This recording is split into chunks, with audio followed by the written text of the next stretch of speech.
I got a new set of FPV goggles, Eachine, the Eachine EV800Ds. They're a diversity style goggle in a box frame, or box goggle. That's it there. Quite a, for the price. These were I got these for $100 off Banggood, and I'm quite happy with them. For the price, they're quite good. Get that bit off there. Don't need that. So this is it here. It's a 5.8 gigahertz FPV goggles with DVR built in. This is the main reason I bought them. I wanted something with the DVR. I've been recording a lot of my stuff just off my ground station, and that's it's okay, but the quality's not as good. Up on top, you've got a battery indicator, your SD card slot sitting right there, and you got a menu button there, a power on button, and you can flick through your bands using that. Pretty simple.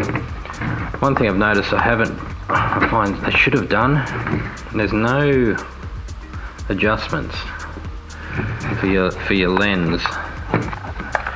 So if you have pretty bad vision, you'll find that the on-screen display can be a bit blurry. But you get this little bag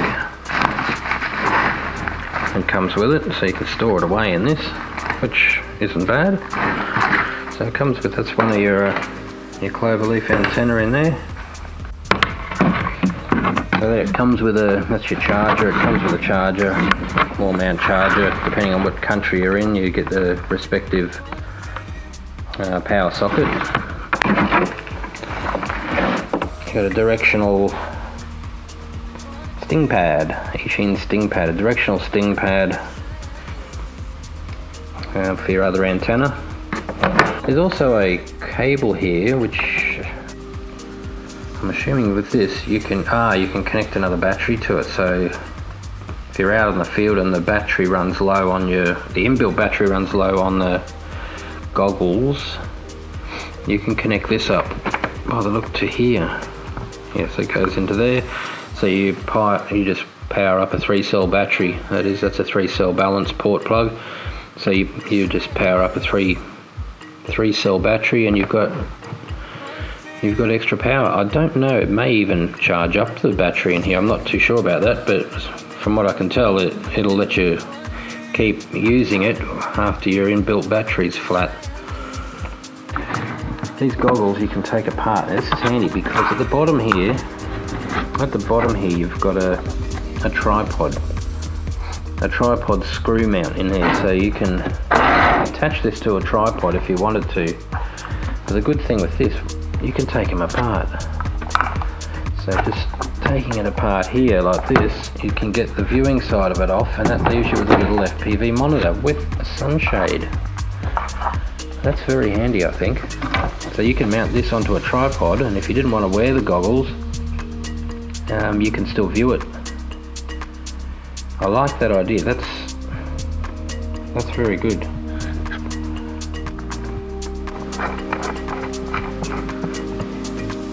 And we'll power it up.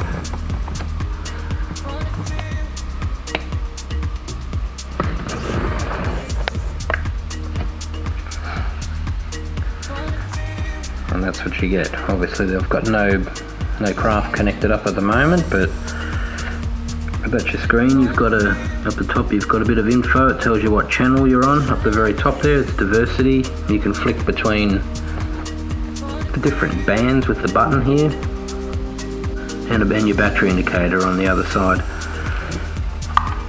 The padding's quite good. It sits on you quite well. There's no padding though on the nose, so you do get a bit of light leakage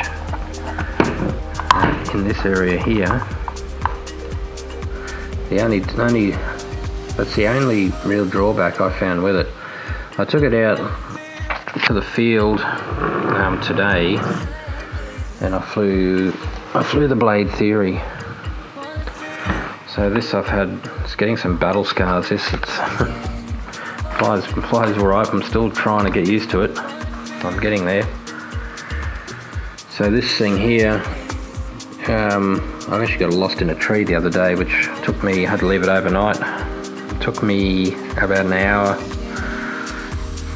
bit of grief trying to get it out, but I got it down after it fell down. It's got a few scars, so I'm going to look at maybe doing a bit of a vinyl wrap on this to clean it up a bit, because it's looking a bit daggy in spots here, especially here.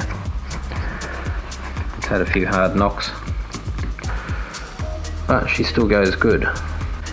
I took it out to the field with the goggles and I tried them for the first time, and I'll put the footage up of what I got in this flight here with the Blade Theory, and to my surprise it has sound, so you can hear the motor, and I love being able to hear the motor. In some of my videos, or any video actually, I like to hear the sound of the motor while you're flying. So I'll put that up now, and that'll be it for me, so enjoy. Catch us a bit later.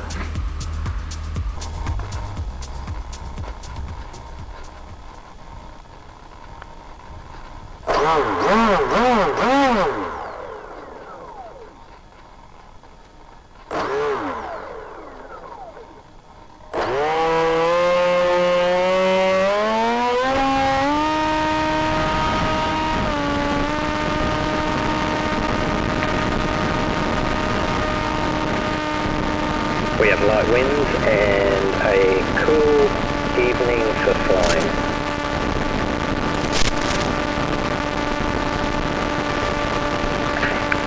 We seem to be experiencing a little bit of break-up with the video. I think it's due to me not putting the antennas in the correct position, totally in the correct position. It seems to drop in and out at the distance we get out to.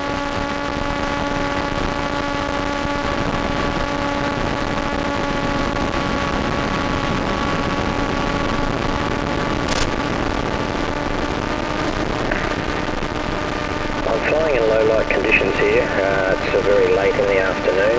The camera that's being used is a RunCam Robin, a low latency camera designed for FPV racing.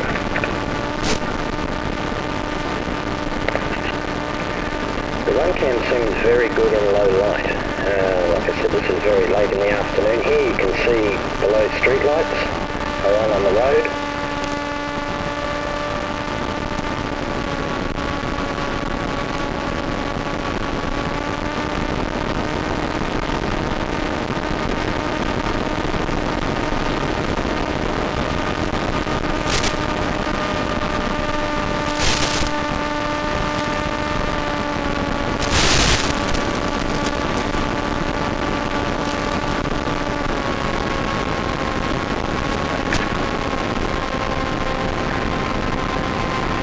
First test run, I'm coming in now for a practice landing.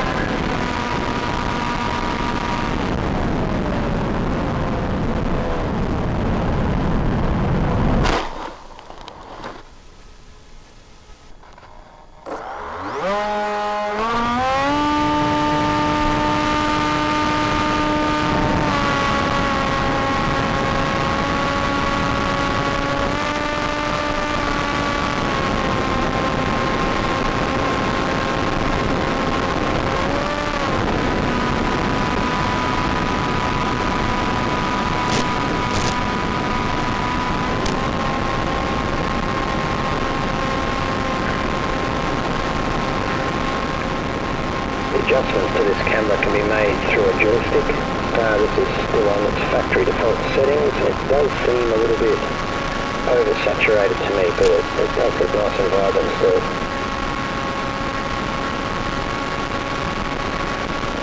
These goggles don't seem too heavy on the face. They're fairly clear. Like I said before, you can't adjust the lens in it, which makes some of the text a little bit blurry for me. The strap on the back of my neck could be a little bit tighter. I keep moving a little bit. Overall though, a fairly comfortable pair of goggles to wear and use.